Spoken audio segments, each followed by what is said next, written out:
Thank you for joining me today. I can't wait to share. My guest speaker here is Alicia Floyd. She is a leader in a Fortune 100 company. She is a mom of boys, a beloved wife of somebody that owns a local business here in Somerville. She is a philanthropist in our community and a powerhouse with a wonderful story you do not want to miss.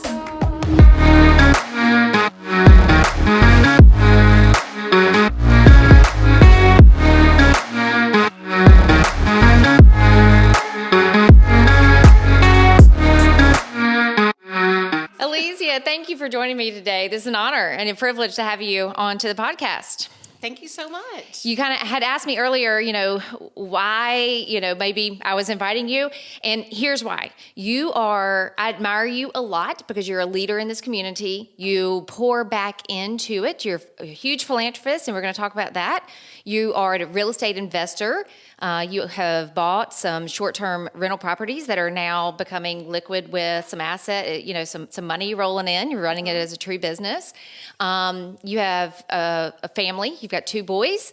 You've got a husband that you love on and admire, and we'll talk about him if you're okay talking personal world. Oh, yeah, my man. Yeah. So from an outsider looking into your world, now we do know each other socially, and our kids have gone to the same school and such, but from anybody looking into your world, they see a powerhouse woman. So that's why you're here today, because I want our viewers to be able to look into your world and see, how does she do it? How does she manage and balance work life? So welcome, and then thank you for being here. It's so humbled to be here. Thank you so much, Ronnie. You bet. So let's talk first about your business, because as a woman leader within a big Fortune 100 company, an aerospace company that's here local to Charleston, I admire you from an executive standpoint, and that's consuming of your time, right? Most certainly. And to be a woman in that kind of position is a powerful place to be. And there's a lot of women that want to break through a glass ceiling, and be into an executive kind of position. How have you gotten there? How's that journey? And what is your role within the company? Yeah, I appreciate that question. It started back in the recession. Do you remember that year, 2008? I do. I remember that year. I was in real estate back then, and you betcha I do. Yeah. Very and we were in clearly. Construction. Yes. And basically, from a resume standpoint, and as a woman trying to get into corporate America, I was considered overeducated and underworked experienced. And it was a very humbling time in my career that required me to be creative, right? Like, how can I get into industry and show my value? And I had an opportunity with the Fortune 100 company, one of the largest manufacturers here in the Low Country, that gave me that chance. And it was a humbling statement of work at first. It was as a contractor working on the floor. But I rolled up my sleeves, and whether it was broom or tape or whatever was needed to do the job, I went in and I showed them my value.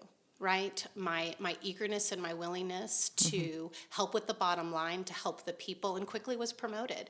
And a decade now in corporate America, I'd say it's all come from raising my hand to say, I'm willing to solve that problem. Even if I don't have the answer now, I'll seek understanding. So just constantly being in a position of seeking understanding has got me to where I am. I say curiosity really is a competitive advantage. And curiosity has been my competitive advantage. And I've just been kind of a passion project within my company. I do a lot of efforts around diversity and inclusion, specifically around women in leadership. We've held forums inviting women from all levels in their career, whether it's politically, academically, corporate, to come together in a forum to talk about our strengths and what we bring to our industries or to our schools or to government. And it's really powerful when you take that moment to pause. Whether it's March Women's History Month, to celebrate one another as women. Yeah, it's empowering. It's empowering, and it doesn't really matter. I think that's a strong message. It doesn't matter the gender. You got to put forth the effort and the work and wake up every day with a spirit of a go-get-'em attitude and being able to be on the ground zero and just work for that position. And you've done it. And you have done it. You do travel some with your work. So talk about your family a little bit as they're here in the Somerville area. You have a strong relationship with your husband. You've got 2 very active boys. So when you're traveling, how does that what are the challenges, I guess, with being gone as an executive? Yeah, so often I'm asked, like, how do you balance it? Yeah. And I say balance is somewhat of a fairy tale, right? It might be a myth. I have found an opportunity to blend. All of us have different leadership titles, right? You're a mother, you're a professional, you're a leader in the community. How do you balance all of those things? So I find opportunities for blending. Right? So if there is an opportunity for me to go on business travel, but in addition to couple it with some time off and to actually bring my family on travel with me, I'll do that because I'm able to grow my professional career and get that acumen that I need geographically in different places. I'm also able to share the cultural learning moments with my family, right? And one of the privileges of my husband being self-employed and running Floyd Fence is that flexibility that he can come in and wear that stronger parent title as a father where I might need him in that support. So I do think there is a little bit of that blending of roles in all different times. Yeah. Talk about Floyd Fencing for just a moment. We kind of gave a plug in. I know I've sent Tristan some work. Thank He you. does excellent work for anybody that's in the Low Country that needs a fence installed. He does do a great work, but he is an entrepreneurial, and y'all kind of have that spirit in the household. And I think it's a great training for the boys. Yeah, most certainly. It comes back to 2008 when the real estate and the construction industry was being hit. I was honestly falling in love with a Mr. Tristan, and the economy was crashing while we were falling in love. And you think about those opportunities when you want to start life together, and it is quite humbling when financially there's those impacts when you want to begin life. We took an opportunity to make lemonade out of lemons. The company that he worked for went bankrupt in the construction industry, and I saw an opportunity as a recent graduate of the Citadel MBA program to acquire and buy that company that was going bankrupt. So we co-run that together, and when you start from zero, the only thing you can do is go up. And I would say it's due to his workmanship, right, and his kindness. He is a true Southern gentleman in running that company, and I've been able to step back and focus on other opportunities. Well, let's talk about for a moment, as you brought up travel, I live vicariously through, I too love to travel. I've kind of taken an approach in life that it's about the moments and the memories that you're creating with those that you love.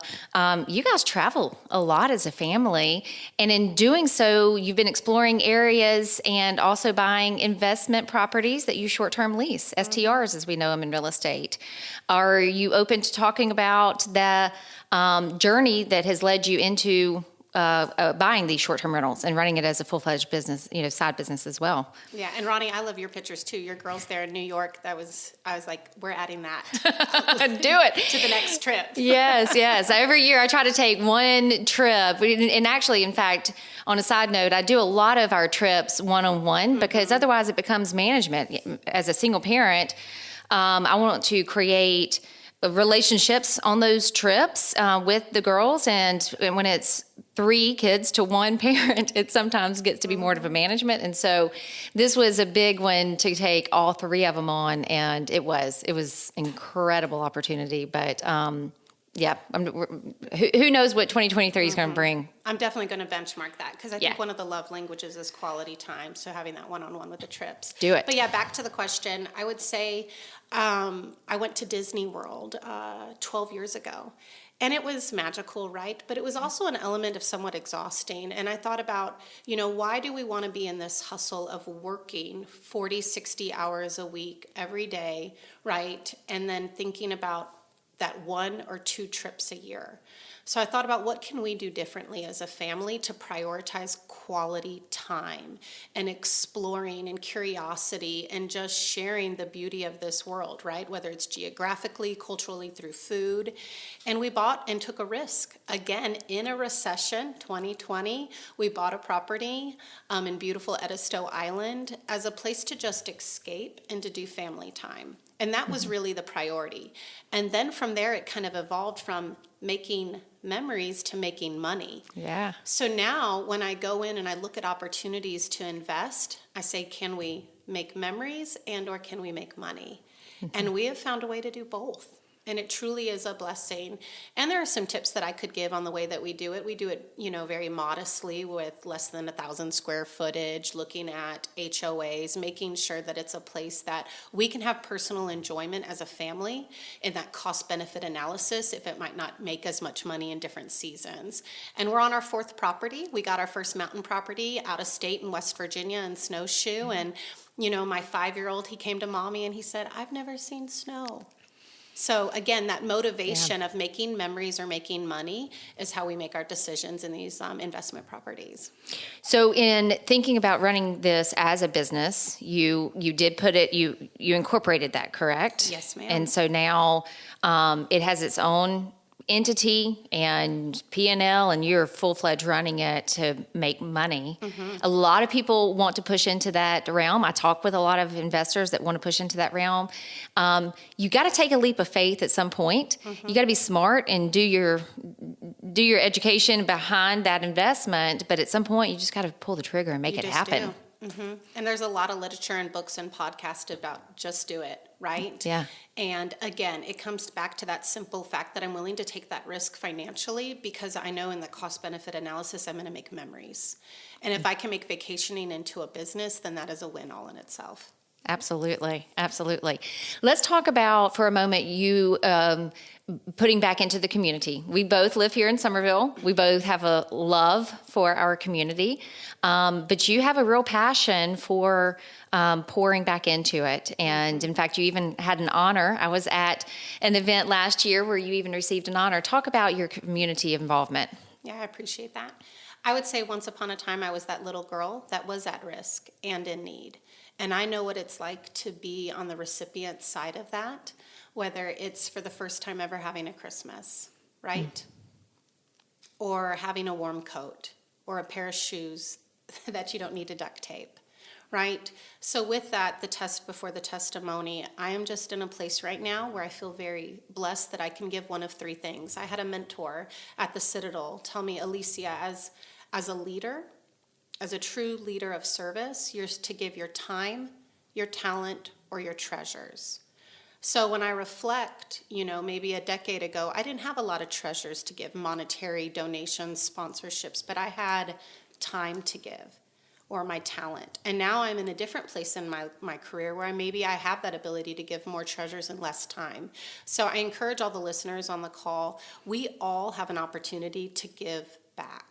Right? Either time, talent, or treasures. And every year I rotate on different boards to sit as an advisor role, and that's to give your talent, right? To share your domain of expertise to help that organization. Because nonprofits are businesses too that need to run, right? Right now I'm on the Dorchester Education Foundation, which is absolutely rewarding. We have the big event coming up soon. So if you're looking for an opportunity to sponsor, Ronnie. Be a good one to do, That would isn't be it? a good one to do, most certainly. But just again, reflecting on my childhood and where I am today, it's because of the different people that mentored me, sponsored me, and showed me something that wasn't in my everyday, right? They were the light, and I just want to be the light. And it's amazing. We typically give because we want to give of our time and talent and skill base, but we reap rewards every time we pour into something. Usually, it comes back at us in a way of love and satisfaction. So much intrinsic reward in giving back. Yeah. And again, back to that question around balance that I answered in turn with blending. I find a way to incorporate my children into this.